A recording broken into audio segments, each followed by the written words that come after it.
Hi, I'm Kathy Boyle. Hi, I'm Ed Boyle, and we're co-owners of Katchen Company.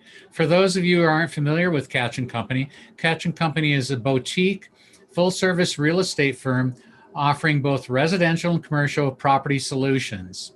So, Kath, what are we going to talk about today? Ed, I thought what we would do is we would follow up on the conversation that we had last week. Last week, we were talking about the importance of investing in real estate, and we had slightly touched on both commercial and residential. And so I thought we would take a little bit deeper dive and this time maybe talk about the 1031 deferred tax code. All right. Okay. So I think that people hear this, and number one, they don't know a lot about it. But number two is that they don't always think of it when it comes to residential. So the thing would be is that in a residential situation, people, let's talk about people making investments. So they've invested, they've bought a few different properties, and now they want to look at something bigger. Okay. So let's say they have 3 residential properties, they want to sell them, and they want to reinvest, but they don't want to be stuck with all of the tax implications.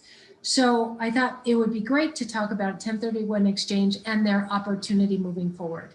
What do you think? You want to go with that? All right, sure. Perfect. Well, that's perfect. So whether it's a residential or commercial investment property, you can take and utilize what is known as a 1031 tax deferred exchange. Okay, so the 1031 refers to the tax code number. So that's all that is, okay? And your accountant knows what that is, right? There you go. And quite frankly, this is a conversation that you should be having with your accountant. So this is what really needs to be accomplished. The first thing is that you need to find yourself what's known as a intermediary. And what an intermediary is a organization which will hold the proceeds from the properties you sell until you have identified and closed on the properties that you're purchasing. And then they will take and transfer those funds to the closing company to accomplish that. So what the IRS wants to see is first that you purposefully decided to sell the property in order to utilize the 1031 exchange, and then that you identify the properties that you want within a given period of time, and then that you close before the end of a given period of time. And the reason we won't talk about the times is because they have a tendency to vary just the same way that the tax code does. Sure, okay? but there is it's a lot different than in a regular real estate transaction. Isn't that correct? Oh yeah, most definitely. Yeah. Currently you have 180 days total to accomplish everything, but those things can change. And so that's why you have to work with your intermediary, you have to work with your CPA in order to take and accomplish that. There's a lot of other rules, and we really don't have time to take and cover all of those.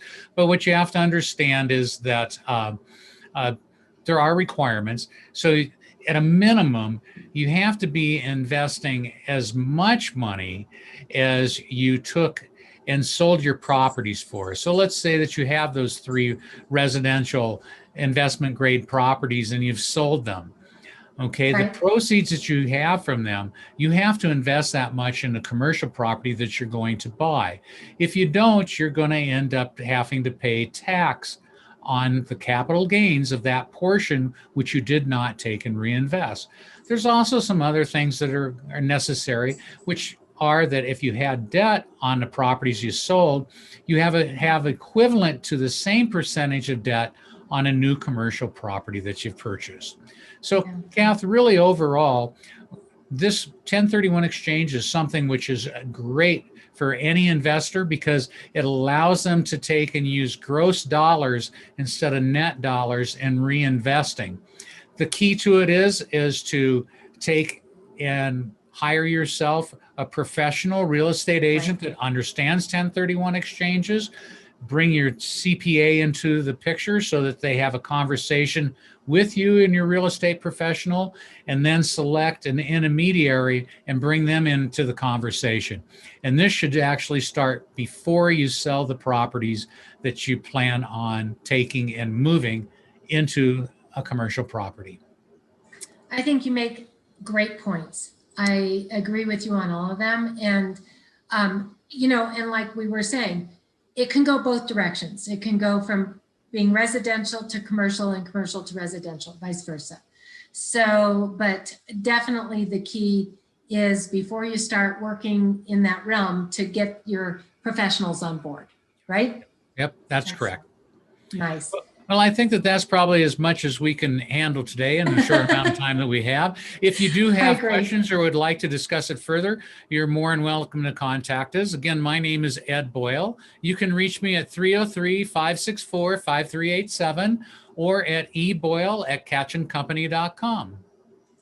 And you can talk to me, Kathy Boyle, by reaching me at 303-507-0859 or at kboyle.kb@gmail.com. So you can also find us on LinkedIn and Facebook and our website. So please reach out to us. We're happy to answer any questions, and we appreciate you tuning in. All right. Have a great day, guys. Thanks. Take care. Bye-bye. See you next week.